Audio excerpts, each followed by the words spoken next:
Folks, hello there. Very good morning, or indeed good afternoon or good evening, depending on what time and what part of the world you are in and listening to us, whether that's live this morning on Zoom or indeed watching the recording. Delighted to have you with us.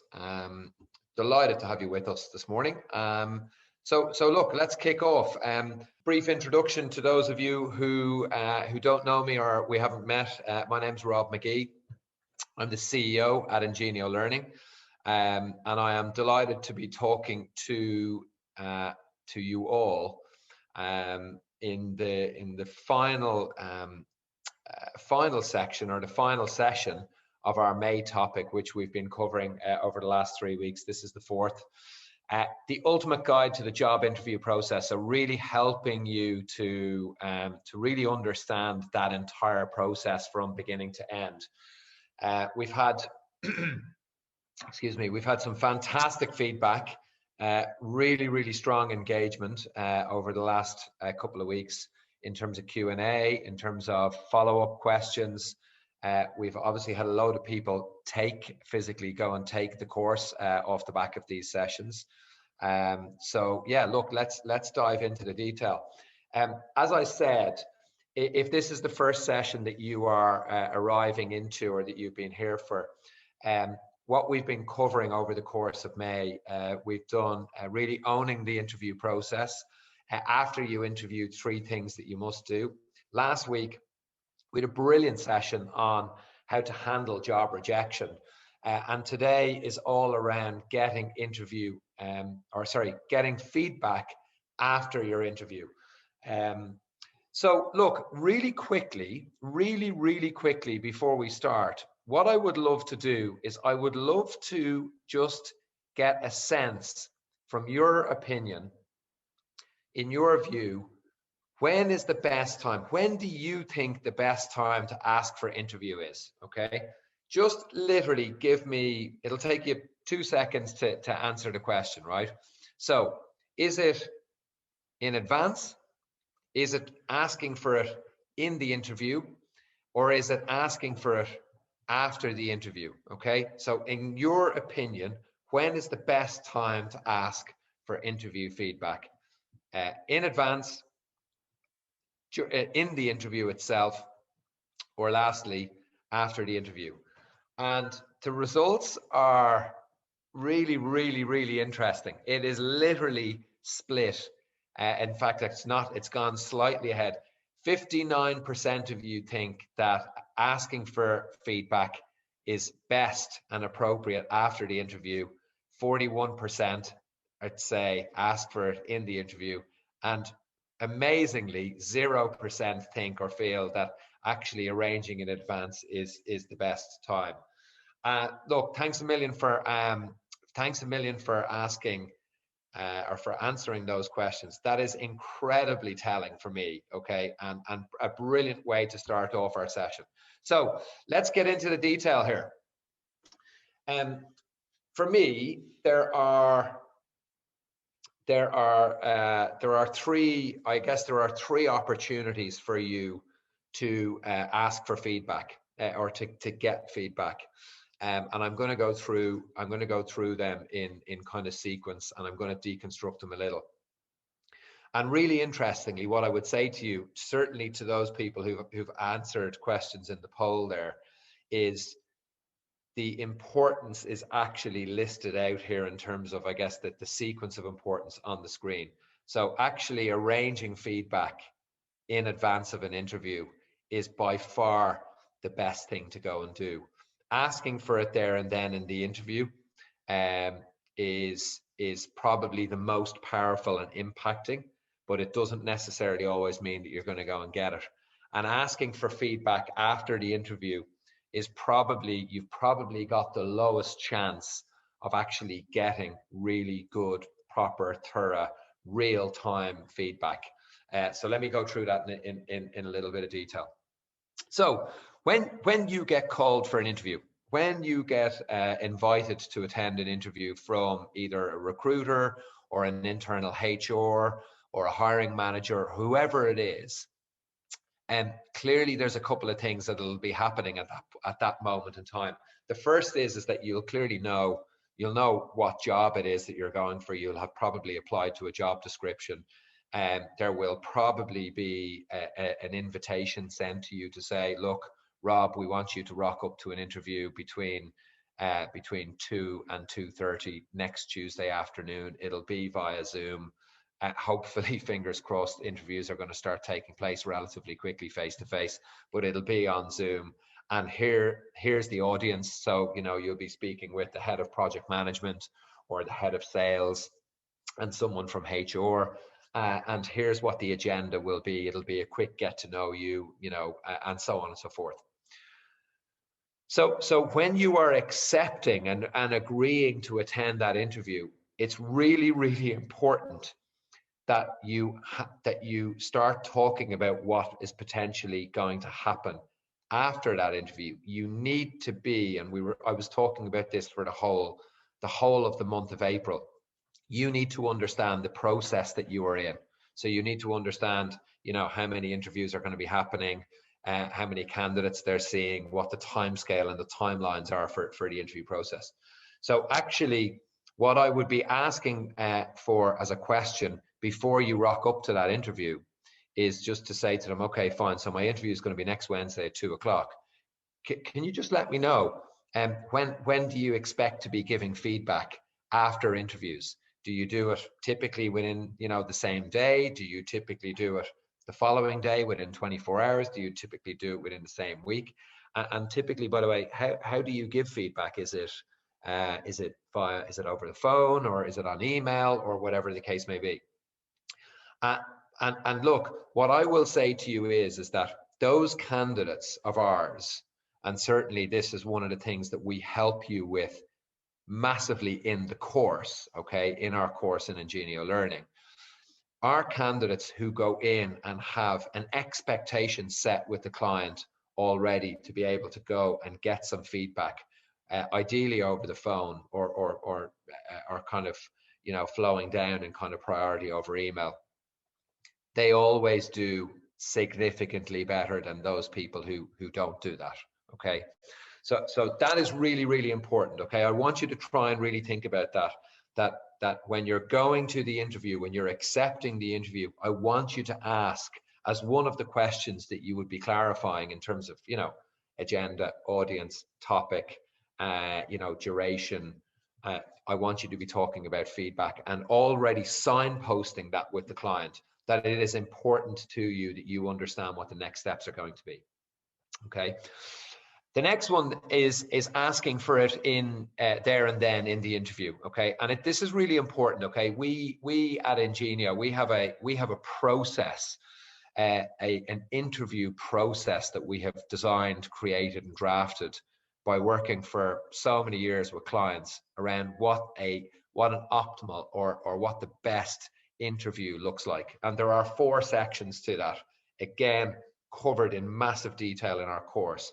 But the final section of a top quality or top class interview is all around feedback, actions, next steps, and timescales. Okay, and I'm going to give you literally in a couple of minutes, I'm going to give you the question that you need to be asking for there and then in the interview, at the end of the interview, that asks for feedback. But it is so unbelievably important that you go and do that in an interview. And the reason for that is as follows. If you ask for feedback from a hiring manager, whether that's the person that you're going to be working for or with, one of your peer groups, maybe less so someone from HR, because they're not really decision makers in an interview process, unless of course you're interviewing for a HR role.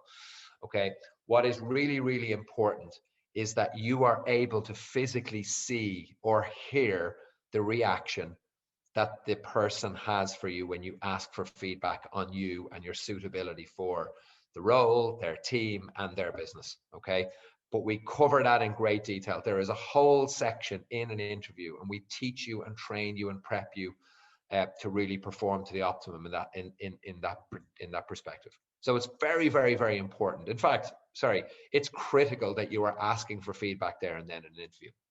Okay. The last one then is afterwards. So look, if you, let's say, for example, let me give you a scenario. Let's say you're interviewing and you're one of 5 or 10. Well, let's say you're one of 10 candidates who's been interviewed for an account executive role. And so basically what happens in an organization, in a business, is they'll do those 10 interviews and they will collaborate as a team and they'll make decisions and say, right, we're going to bring what we feel was the best 3 people through to the next round. Okay. So that means 3 go through and 7 don't. And the likelihood is that because they've picked what they believe to be the best 3, what they will do is they will give those guys some pretty detailed feedback. So they'll say, look, you know, Rob was a fantastic candidate, but there's a couple of maybe areas of not concern, but maybe reservations that we've got, but we would want to see him address them in interview number 2. Okay. Whereas Stephanie, let's say, for example, Stephanie hasn't made it through, and the reason she hasn't made it through is she is absolutely not a cultural fit. Okay. That decision has now been made. So what that organization is going to be doing is they're going to be prioritizing the people, the 3 candidates that are going forward to next stage. And the 7 who haven't made the cut, they basically get put to one side. So someone has to deliver feedback to those people, but it's not a priority. It is not a priority to deliver a no message to those people. And effectively then what happens is in a lot of organizations, they just like they are not interested in giving really detailed or decent feedback. And as time elapses between the time of the interview and obviously delivering that message, people get very busy, people are very engaged in other stuff, and clearly what they're still trying to do is recruit and hire for that role. So their priority or their attention is definitely not on delivering amazing feedback for you. So the longer it is after the interview, the worse your feedback will be, number one. And really importantly, the less likely you are to get feedback, okay? And so what I'm saying to you is look, try not leave getting feedback until after the interview, because the chances of you actually getting something, number one, are low. The chances of you getting something, if you get something over email, most organizations will not give you proper feedback over email. And the reasons for that is they just don't want to give you a negative in writing. They don't want to have something basically held over them. And they're certainly not going to give you anything that is really decent in terms of, I guess, the kind of constructive feedback there that you would really want. But if you are going to leave your feedback, getting feedback till after the interview, the really important piece is that you follow up.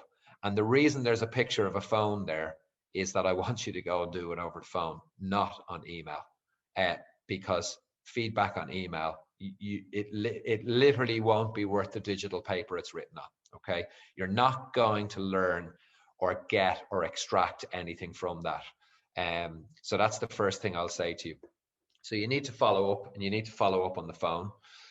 Don't do it too often, right? So look, you'll definitely need to maybe try it a couple of times over the course of maybe a week. So perhaps if you interview, on a Monday, you'll follow up on phone on a Wednesday morning, and you'll follow up again then before the week is out on a Friday. Really, really important that you go and do that. And so look, what I'm saying, not too often. You don't want to be pestering them, because that's certainly not a good outcome. And it's definitely not creating a good kind of visual of you as an individual.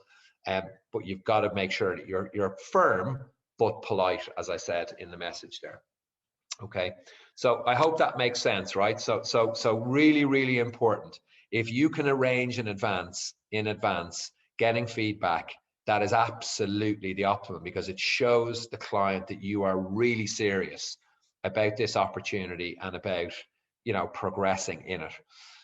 It is critical that we do it, that we ask for feedback there and then in the interview, particularly if the person who's hiring you is going to ultimately end up being your hiring manager. And the last one then is obviously just some kind of rules around following up afterwards. Here is the magic, okay? Here is the absolute killer question for you to go and ask, literally word for word, verbatim, in the interview itself, okay? So right at the end, when the client is basically, the interview is wrapped up, you've done your piece, they've done theirs, you've done Q&A on both sides, and the client maybe sets a scene in terms of saying, thank you, Stephen. It's been great to meet you. And look, we'll be interviewing other candidates, and we will get back to you with our feedback. So the question that I want you to go and ask that hiring manager is, Rob, based on what you've seen and heard today, am I the type of person you are looking for? Okay. This question absolutely guarantees you something of a reaction, right? And the reason for that is that the question is a closed question. So the answer to this question, unless you're a real politician, the answer to this question usually can only be a yes or a no. And if they're not prepared to give you a yes or a no, you will physically be able to see what the reaction and what the emotions are on their face when you go and ask that question. It is a brilliant positioning feedback question, and will get you, guaranteed, will get you into at least a position where you know where you stand in this opportunity. Might not be what you want, it might not be positive, but at least you know, okay? And it's really, really important that if you think about the answer to this will probably be, yeah, you kind of are, or actually, no, I don't think so. And then there are a couple of questions then that would naturally flow from that, okay? So let's go into Q&A. And again, I know we've got some really good questions lined up already that have come in. So I'm happy to take some questions on this one. We've run the poll. Just as I kind of pivot and transition into the Q&A piece, Ingenio Learning is this course that we have developed. We have built it specifically for people like you. Who is it for? It's for people that want to get hired by tech, SaaS, and software organizations. And our customers are our students, are people who are straight out of university, they are first jobbers, they are people who have 25 years of experience in other industries. It's right across the board, okay? And we're delighted that we've got some really positive success metrics. 90% of our students get hired by tech, SaaS, and software businesses within 90 days. I'm not going to go through this in detail, but look, this is a snapshot in terms of some of our students and some of the outcomes, the really successful outcomes that they have got in terms of getting new jobs or in new industries off the back of taking our course. Here are some of the organizations that we work with ourselves as recruiters, and some of the organizations that these guys and girls have gone on to get jobs with. Lisa and Alex committed and promised you guys a treat or a bonus gift. So for anyone who is on and listening in today, you are entitled to a 70% discount or bonus promo code off our list price course. And you'll be getting some information straight away in an email after this. And look, what I would really try and get you to think about is, what does 30 euros mean to you in terms of that dream job, in terms of that dream organization, that dream team, that dream role? We will definitely help you get there, okay? We also offer a one-to-one coaching service that is with me specifically. Lots of people took that last week, helping them prep for interviews that they have coming up. Again, if you want more information on that, type more info into the chat box. Alex and Lisa.